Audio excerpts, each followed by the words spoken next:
We all want things that we can't have: wealth, fame, adoration, and menage a trois with Kelly Brook and Tiffany Amber Thiessen.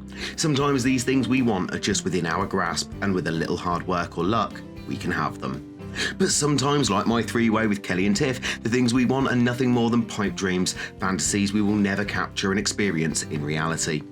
For one reason or another, they are just unobtainable. And doesn't that just sound like platinum trophy hunting? There are platinums we can earn at no bother. There are platinums that we can earn with a little bit of bother. There are platinums that take a little bit of work, but we can get them done. Then there are the plats that give us cold sweats in the middle of the night when we think about the trophies in their list. We're going to look at the platinums too grindy for most to go for, too difficult for the majority to conquer, games that themselves are hard to find, the nostalgic platinums that we can never ever earn, and of course, the ever-growing pile of unobtainables. Platinums to games we love, or platinums to games that just make us squirm with excitement like a teenage boy on his first date. These are the tales of the platinum trophies that we crave, that we yearn for. Here are the most coveted platinum trophies in the world. So let's go. Group 1, the nostalgic. Now, most hunters' first platinum is usually a personal favourite, often from childhood, but all hunters, that I know of at least, have a penchant for platinums of a nostalgic nature. We can see this when the first game platted on a hunter's list is one of Ezio Auditore de Firenze's trilogy, or it's Spyro, Jak and Daxter, Uncharted. But since the PS Plus restructuring, our premium catalogue has been blessed with an ever-growing list of PS1 classics revived, dragged back from the digital abyss. Most of these vintage masterpieces even seem to get trophy support. Most. Hunters worldwide have flocked to earn platinum trophies in their favourite childhood games, such as the OG version of Medieval. The Siphon Filter games all seem to have popular platinums, along with Toy Story, Star Wars classics, and their very greatest FPS trilogy to ever grace a console screen. Time Splitters. The first installment coming at the end of the new millennium while I was a teenager, growing fast and jerking off even faster. A launch title release for the PS2, the sequel, easily the greatest FPS game of that entire generation, came out 2 years later, and the space-hopping time-travelling trilogy reached its exquisite climax with Future Perfect in 2005. Suffice to say, these games were huge to me when they first hit shelves, and I've been begging for PlayStation to resurrect them for the classics lineup on PS Plus Premium since before I even started trophy hunting. The game is fully available on PC and Xbox consoles, but not for us PlayStation players or those poor Switch users.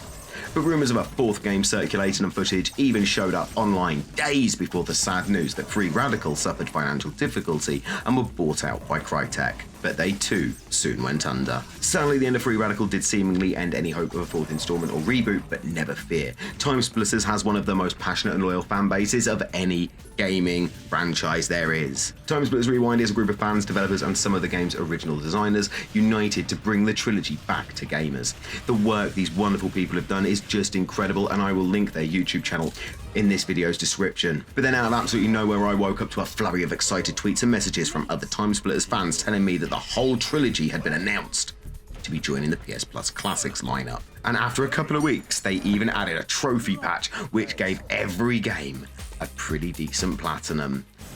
Oh, and each game comes with a PS4 and a PS5 stack. 6 Time Splitters Platinum! Each game's platinum is very simple on paper: simply complete the story, normal difficulty for the first, second and third might need to be done on hard to open up all the challenges and arcade modes. The first game has a fun little miscellaneous trophy for completing a level with full health, a feat easier said than done as it goes. The second and third game also have a few miscellaneous trophies for finding secrets and completing story objectives in certain ways, like blowing up a barrel to rescue Ramona or playing the hidden Anaconda game. But the latter two games do also have arcade and challenge modes to fully complete, and although I find them a breeze, having played the game many times over the last 20 years or so, I am being told sternly that they are not at all easy and will push up the premium on your controller's insurance. These platinums are not exactly easy, but nor are they incredibly difficult. What all three games and trophy lists are is fun. Masses and massive of nostalgia oozing fun. But if you should have those pretty tame challenges in Time Splitters, then you might want to look away now, because Group 2, the super double mega hard ones. It is time to talk about the super double mega hard games that almost no one can actually earn. Motivation to beat these insanely hard platinums can vary wildly, so let's have a look at them. Some people simply stumble into super hard platinums by playing a game without looking at the trophy guide, landing themselves in seriously hot water, like I did with Unbound Worlds Apart. Some people know exactly what they're getting themselves into and jump headfirst into beating a super double hard game because they relish that challenge. It's a personal feeling of pride that they seek, the way Guy Fieri triumphantly beat Devil May Cry 5.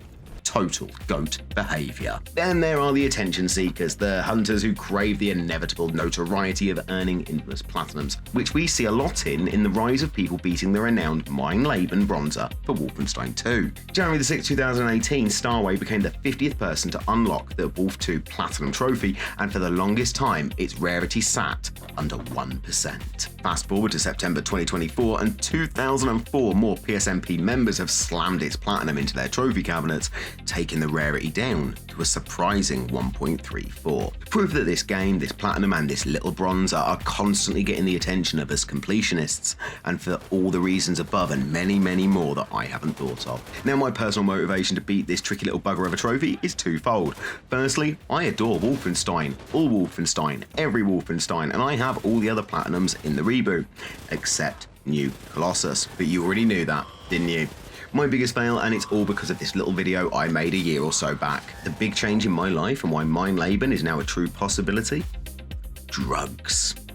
More specifically, me receiving the right ADHD medication from medical professionals at long, long last. So why is this a game changer for my Mein Leben pursuit?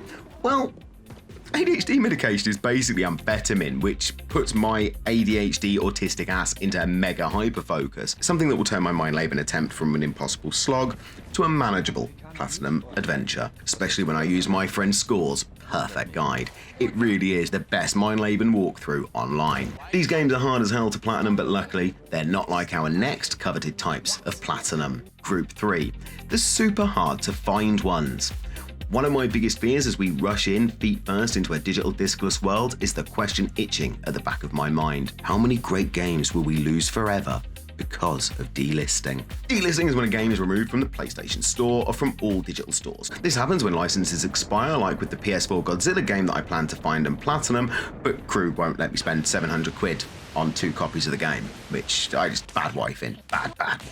And this too happens to great games like Deadpool, a near perfect comic book adaptation, a game so fun I believe it has major replayability, and a platinum so good it really does set the standard for what a comic book game's trophy list should demand from you. But unlike Godzilla, you can find Deadpool relatively affordably. It does go for about £30 to £40, which is the price of a new mid-tier game. But this also happens for the most tragic reason: developers going under, companies being dissolved, and hard-working, talented and passionate staff losing their jobs. Like in the sad and complicated tale of Telltale Games. Launching in 2004, Telltale quickly earned a name for itself by delivering high-quality games that focused on narrative over gameplay. Almost click-and-point games, they prioritised the immersion through strong characters, well-written stories, and the correct aesthetic for each release. Sadly, the business side were nowhere near as competent as the development side, and this led to a financial mess that the company simply couldn't recover from. Despite being revived in the last few years and seeing new releases, the underwhelming adaptation of The Expanse, and promising a sequel to possibly the company's best comic book adaptation, The Wolf Among Us, but sadly The Expanse didn't do as well as the new owners had hoped, and rumour is that the company is close to liquidation once again. In the short spell that new owners LCG Entertainment have had control of the company, several games have been revived to get new releases, but some have not due to licensing agreements. Which leads us to 2 big games from Telltale that are both hard to find and worth hunting for. Firstly, Game of Thrones is nowhere near as bad as you have been told. Yes, it has bugs, and yes, you may have to play a character once or twice more than you want, but overall it's a good story with good characters and great cameos from the series. The best Telltale game ever released is a game I never knew I wanted, but now cannot live without. A game so good it's referred to as the 4th film we never knew we wanted by fans of the franchise.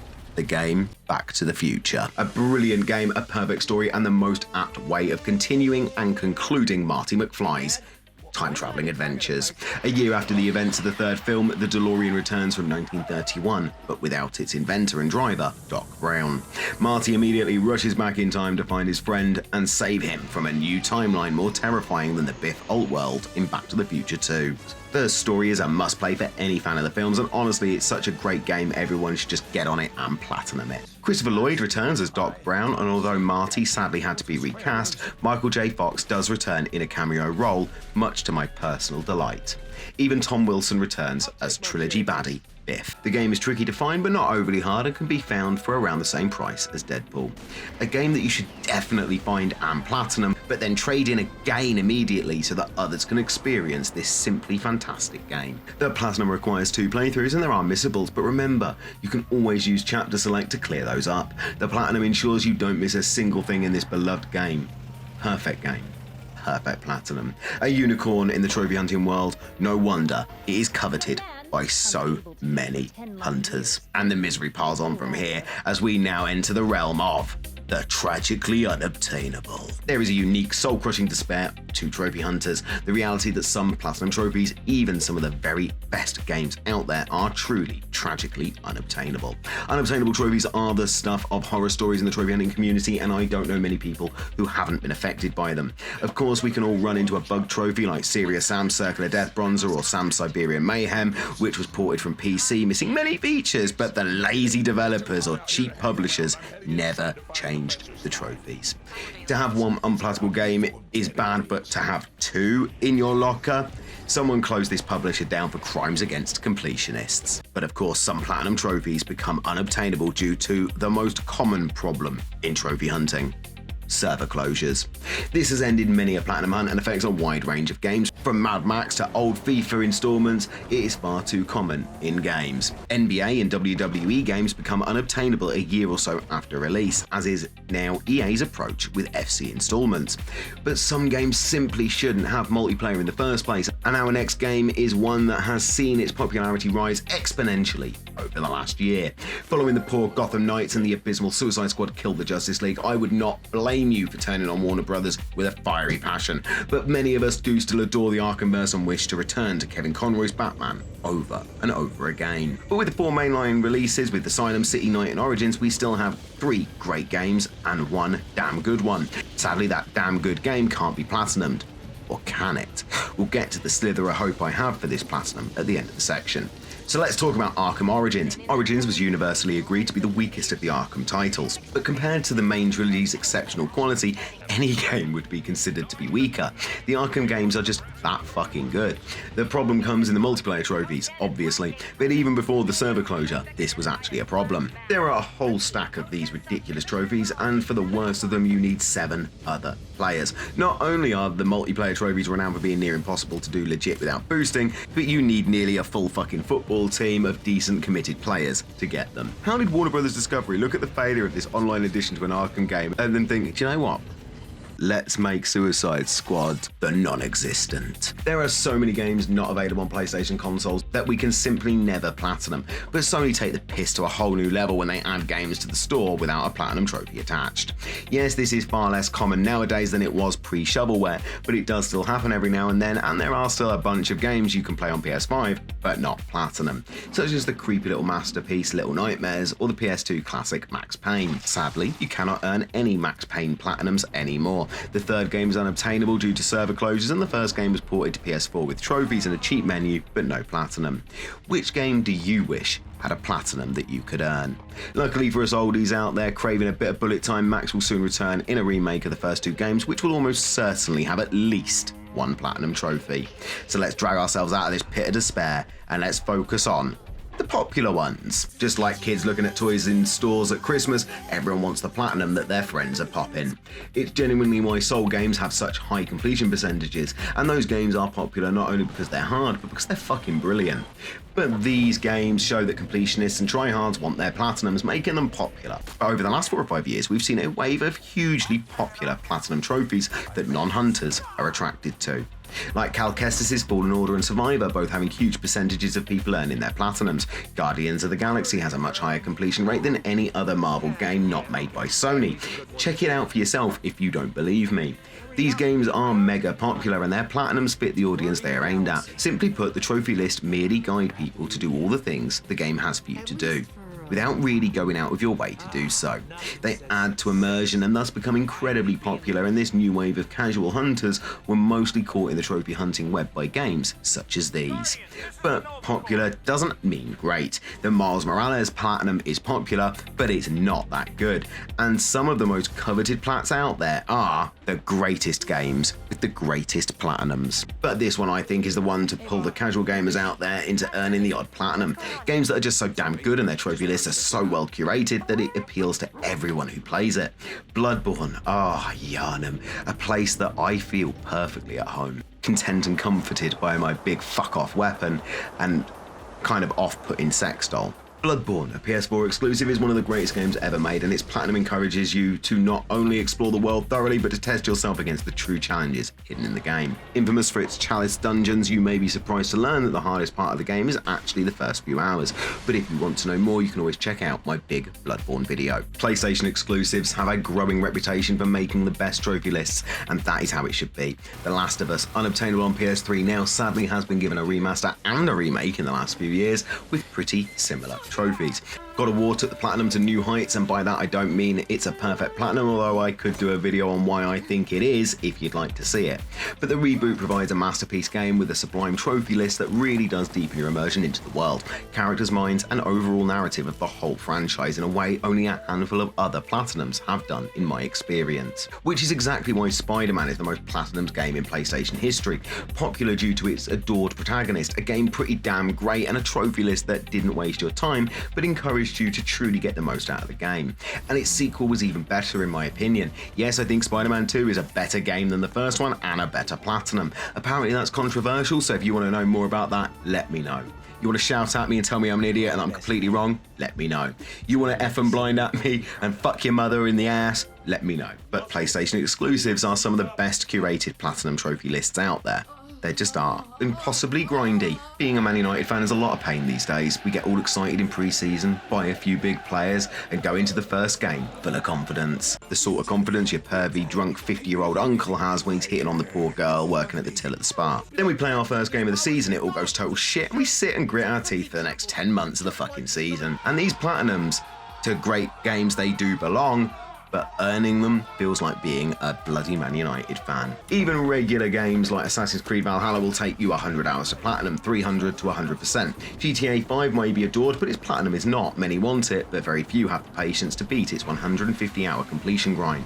Red Dead Redemption 2 is a solid masterpiece I will never play, and not just because I hate westerns, but because I just don't have 200 hours to sink into a game that I'm not at all hyped about. No one does. But these beloved games have some of the most coveted and rarest platinum trophies.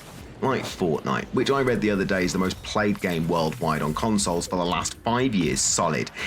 That can't be true, surely.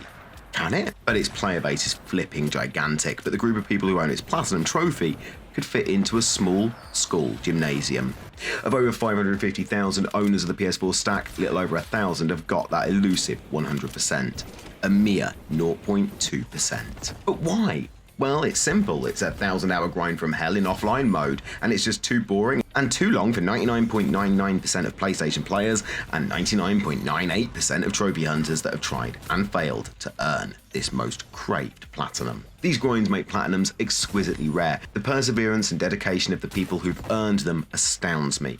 Kudos to you all, good hunters. And from the barely bearable to the barely possible, the practically impossible. Some platinum trophies are so elusive, so complex and challenging that only a few people may ever earn them. And by a few, I actually do mean a few. No, I don't mean Hollow Knight or Meat Boy. Hell, I don't even mean Wolf 2 or Ollie Ollie. I mean platinums that have insane trophy requirements that cannot even be guaranteed by reaching the game's skill ceiling. Black Ops 3 is a unique kind of pain for trophy hunters. Not only is it insanely difficult with 2 different runs on realistic difficulty for 2 separate trophies, but it is also a ridiculous grind with you having to play the game on every single difficulty, accrue outlandish kill counts with each weapon, and much, much, much more before you can even see the platinum over the mountain of corpses you've made of enemies. But it is doable. Hard, but doable. RNG can be a frustrating and platinum-breaking issue. I know I almost gave up on Injustice 2's catcall ability after 250 hours, but somehow put another 100 in to find it. Was it worth it? Yeah, it kind of was, and I explain how in my 5-year Plativersary video. But some games take these elements or mechanics and go so over the top it feels like a Sylvester Stallone movie. Elder Scrolls Online is known worldwide for its truly ridiculous platinum, and yet people who have earned it tell me firmly that the Emperor trophy for being the Emperor of Tamriel online, literally beating every other single player in the world, is not the hardest or worst trophy. Apparently, fishing in Elder Scrolls is harder and more painful than becoming the almighty Emperor. The Master Fisher Bronzer is earned by a minuscule 0.33% of players, while the Emperor Goldie clocks in at 0.44. Just make it make sense, please. But what happens when you combine insane requirements that revolve around RNG, high difficulty, major online elements, and a whole bunch of buggy as hell trophies? Oh, and the game has no guide anywhere online. You get a platinum like Mountain Blade 2. Bannerlord. This game, available on PS4 and PS5, is a sequel to one of the strangest and honestly most curiosity-provoking games I've ever seen. This game is not only incredibly skill-dependent, with multiple complex gaming mechanics that you must master, but has an intricate and problematic set of trophies for PvP and seemingly some co-op. Of course, these could be boosted, but you'd have to convince one of the whopping 7,000 owners to reinstall it and help you out. Need help with a particular trophy? Well, you better get to know one of the 11 people who have the platinum. Yes, 8 have the PS5 stack platted, while 3 people have earned the PS4s. Oh, and 2 of the 3 PS4 achievers also have the PS5 stack, so technically 9 people have this platinum. 9! Not even 2 handfuls. Not yet, anyway. Hey, dead man.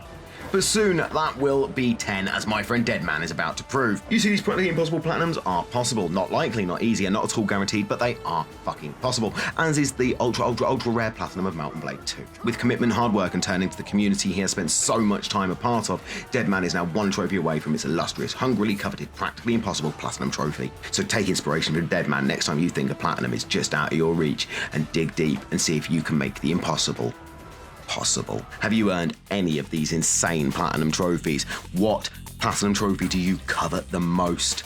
Let me know in the comments. Happy hunting, heroes. Be good to each other.